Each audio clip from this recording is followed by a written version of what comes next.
Drama serial شیر، جس میں آپ کو دکھایا جائے گا کہ شیر جس طرح اپنے بہنوئی آہت کو امریکہ بھیج رہا ہے، اس میں بھی ضرور کوئی راز پوشیدہ ہوگا، کیونکہ شیر بھلا آہت کے ساتھ اتنی بڑی مہربانی کیسے کر سکتا ہے؟ وہ صرف اور صرف آہت کو یہاں سے اس لیے بھیج رہا ہے تاکہ وہ اس کے بعد بدر زمان سے بدلہ لے سکے اور ادھر آہت سے اپنا بدلہ پورا کر سکے۔ شیر اپنے دوستوں سے کہتا ہے کہ آخر جب باہر چلا جائے گا تو مجھے پل پل کی رپورٹ چاہیے، کیونکہ اگر وہ لوگ یہاں پہ رہے اور بدر زمان اکیلا کچھ بھی نہیں کر سکتا،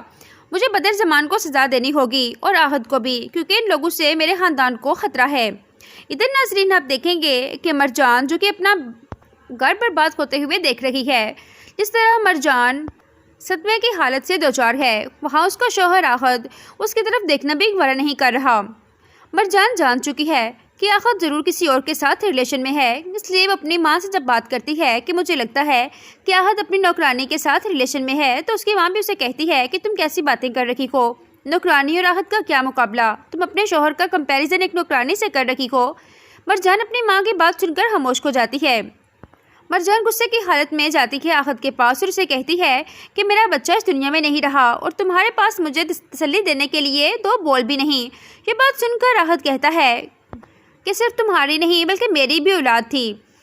کیونکہ آہد تو اپنی نوکرانی سے شادی کر چکا ہے، اور یہ بات مرجان کو ابھی تک نہیں پتہ چلی۔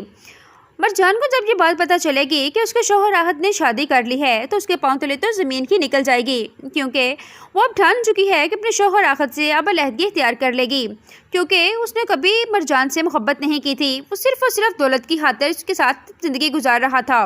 مگر ناظرین آپ دیکھیں گے کہ نوکرانی بھی آہد سے شادی کرنے کے بعد بہت پچھتا رہی ہے، کیونکہ نوکرانی